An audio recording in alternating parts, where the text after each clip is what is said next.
What if I told you boredom isn't your enemy, it's your superpower?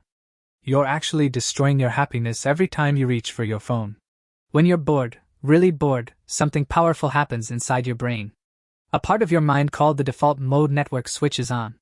It activates only when you're not doing anything. No phone, no music, no distractions. That's when your thoughts start to wander. You think about your past, your future, your purpose. It can feel uncomfortable, but that discomfort is where reflection lives. It's the space your mind uses to connect dots, to build meaning, to create ideas. Boredom isn't a bug in the system, it's the system trying to reboot. There's a famous experiment that proves this. People were asked to sit alone in a quiet room for 15 minutes. No phones, no books, no distractions, just sit. But there was one thing in front of them, a button that delivered a painful electric shock. Guess what happened? Most people chose to shock themselves, just to avoid sitting with their own thoughts. That's how much we hate boredom.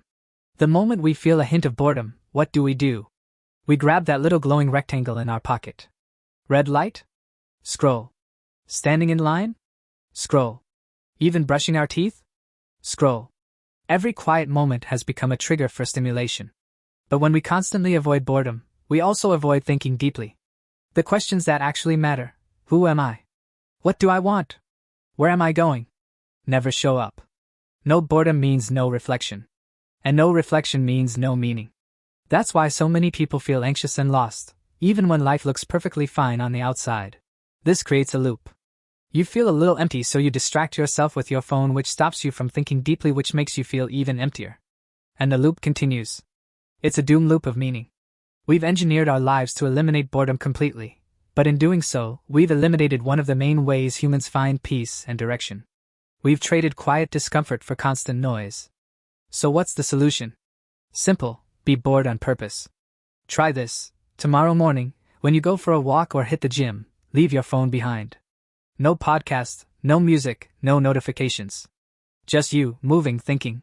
You'll feel restless at first, but that's okay. That's your brain waking up. That's the part of you that's been drowned out by constant stimulation finally speaking again. And trust me, that's where your best ideas will start appearing. Or during your commute, don't turn on the radio. Just think. Let your mind drift. You might rediscover thoughts and dreams you've buried for years. When you start practicing boredom, and yes, it's a skill, you'll notice changes. You'll be less impatient. You'll enjoy ordinary things more: conversations, meals, walks. Your brain will start connecting ideas again. And you'll begin to ask those deep, meaningful questions you've been avoiding. Purpose doesn't appear when you scroll, it appears when you think. And thinking needs silence. Here are a few things that help me personally. No devices after 7 p.m. Evenings are for family, rest, and real conversations. No phones at the dinner table.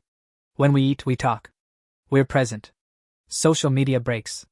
Every few weeks, I go completely offline for a few days. The first day feels terrible, like withdrawal. But then, the noise fades, and I feel calm again. It's not about hating technology, it's about using it with intention. Look, I get it, it's hard. We're addicted to stimulation, and boredom feels like torture.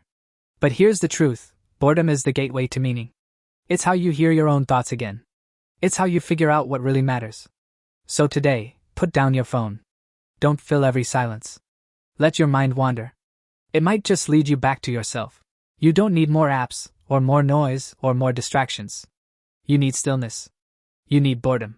Because in that silence is where your life begins to make sense again.